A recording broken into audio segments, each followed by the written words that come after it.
What is the last day of the season of Lent? Easter. It's before Easter. It is Holy Thursday. Remember the Holy Thursday? Then we have Good Friday, yung tinawag nating Birthday Santo. And then we have Saturday, we call it Black Saturday. And then Easter, the climax of the celebration of our church. But if you start counting from today until Holy Thursday, what is the date of our Holy Thursday this year? It's 9 April. If you count all the days, it's more than 40. It's 46. Why? Why is that? Because in the Lenten season, we only count the Monday to Saturday. We do not celebrate Sunday in Lent, because Sunday in our church we call it Easter. No? It's the resurrection of Jesus, the resurrection day. So it is inappropriate if we celebrate Easter at a Lent in Sunday.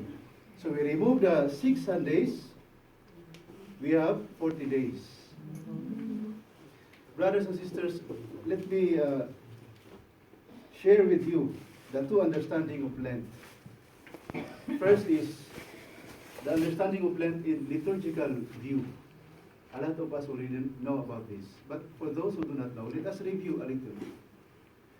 40 days is traced back to the life of Jesus. Bakit ba? Ano nangyari?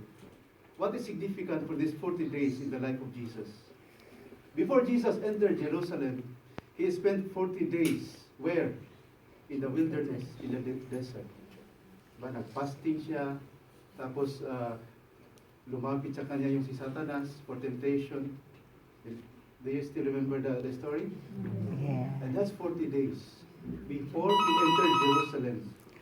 And in the city of Jerusalem, there he was crucified. No?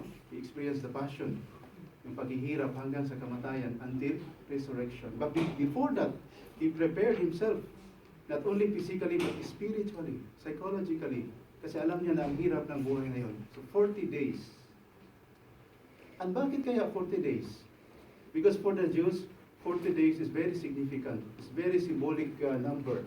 It is similar to number 7 for the Jews that expresses completeness.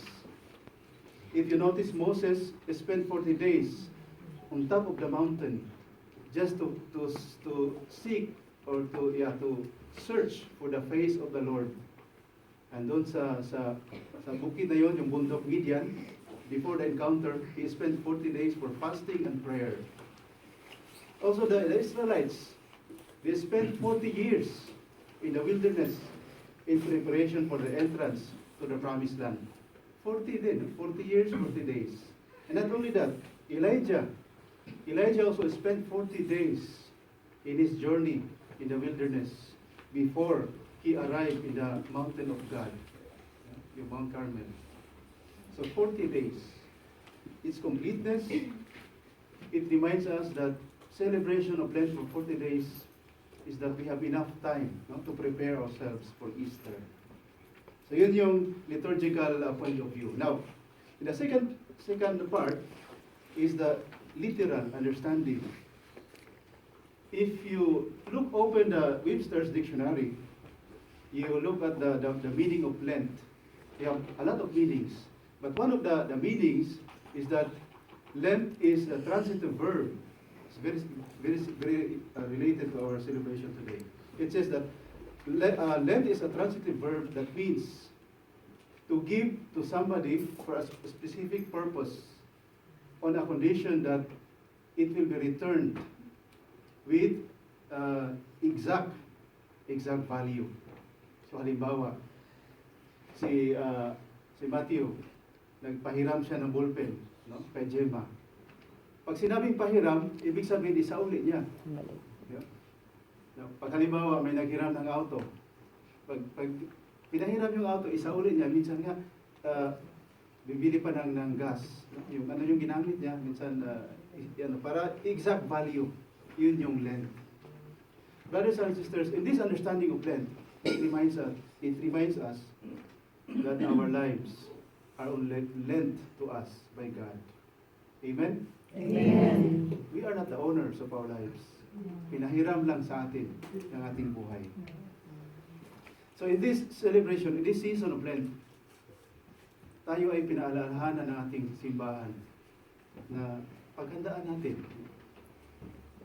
kung ano man yung nagawa nating mga kasalanan. Let's go back to the Lord. If you notice, if you can recall what happened in the story of Genesis, the story of creation, every time God created from the beginning, first day up to sixth day, may sinabi doon, and God saw that it was good. When God created light, yung pagkat ano doon, the last sentence sabi ng Genesis, and then God saw that it was good. Then when God created humanity, nakompleto na niya yung creation. Ang sinabi ng Genesis chapter 2, God saw everything that He has made, and behold, it was very, very good. Hindi lang good, kundi very good. So, ibig sabihin, lahat ng ginawa ng Panginoon, likha ng Panginoon, ay very good. Amen? Amen. But the question is, when we go back to the Lord, to the owner of our lives, do we still possess the same value as before, the original value that God said in Genesis? I guess not. We know that every time we sin, we degrade our value. Every time we commit sinfulness, that really affects our relationship to the owner of our lives. And that is Lent. It reminds us that we have to repair the damage that we have done. For 40 days, that is enough. That's even more than enough for us to do something. Brothers and sisters, let me share with you the advice of the unknown author. It's very nice. It says, in this season of Lent, fast from doubts, but feast on faith. Fast from despair, but feast on hope. Fast from hatred, but feast on love. Fast from indifference, but feast on compassion. So, brothers and sisters, let us be ready and stay strong as we start to face our own Lent in life, our own wilderness in life. Let us not forget that only once we live on this earth. Let us not waste this opportunity. Amen. Amen. And now let us bless the ashes.